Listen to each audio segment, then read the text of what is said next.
Well, we're picking up on that comment and some of the others, as you see in the front pages. Abuja has got this one. Well, thank you, Chamberlain. Joining us right now is Zachary Gundu, who is a professor of archaeology at the Ahmadu Bello University. You're welcome to Sunrise Daily. Thank you so much. Good morning. Good morning. If there's anything we can all agree on, I mean, there's a common thread running through all of the discourse that we have heard so far. It is that these killings are senseless and that government has done very little or nothing to stop them. Or maybe what it is doing, we're yet to see, because the killings and the divisions are still running riot, and it doesn't seem like it's going to come to an end. Try to help us make sense of what your reading of all that has been happening is. Well, in a way, if you are the victim, the killings are senseless. But if you are the one doing the killing, it makes sense.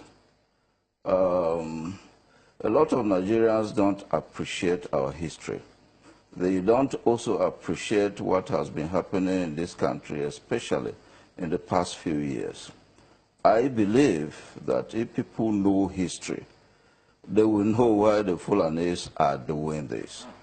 If people know our recent history, they will know that there is an attempt to grab a lot of land from the people of this country for the Fulani of the whole world. For people who don't know, the Fulanis have their original homeland in Guinea. That is in Futajalon. And they had an outing from Guinea. From 1804, the outing in Nigeria was represented by the Usman and Fodio Jihad. It succeeded. There was a caliphate which they established outside even the boundaries of this country, because the caliphate from Sokoto, if you go up country, it went into Chad, it went into Niger. And then from independence, we have had about 3 Fulani leaders who have led this country. But in the original homeland, which is Guinea, the Fulanis have not been allowed to lead Guinea. So Nigeria has become their second preferred homeland, where they are inviting the Fulanis of the whole world to come and claim as their own country. And people should realize this.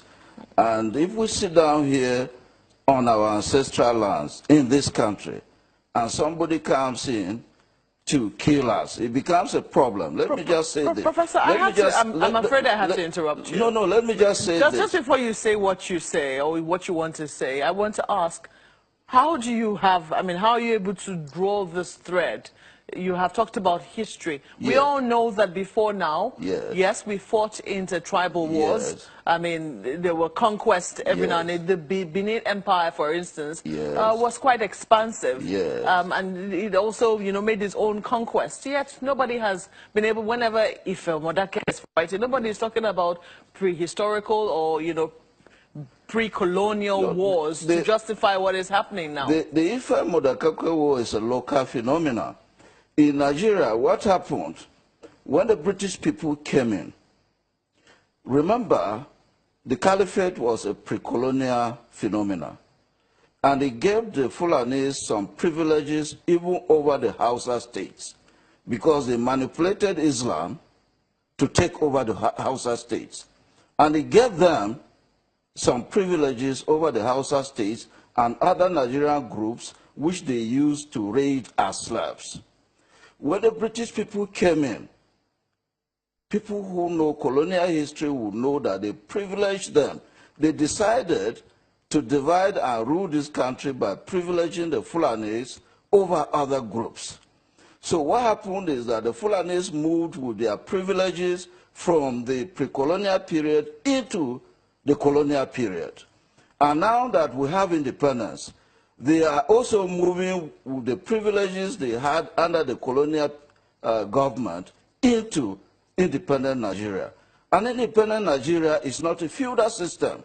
Independent Nigeria cannot allow a group of people to come into this country from all over West Africa and claim this as their own country.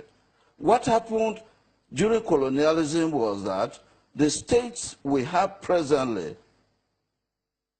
became fixated in terms of their boundaries. My question is, how do you know that there is an invitation, as you put it, from local Fulanese or Nigerian Fulanese, as it were, to their counterparts in, say, Guinea, They have not hidden that.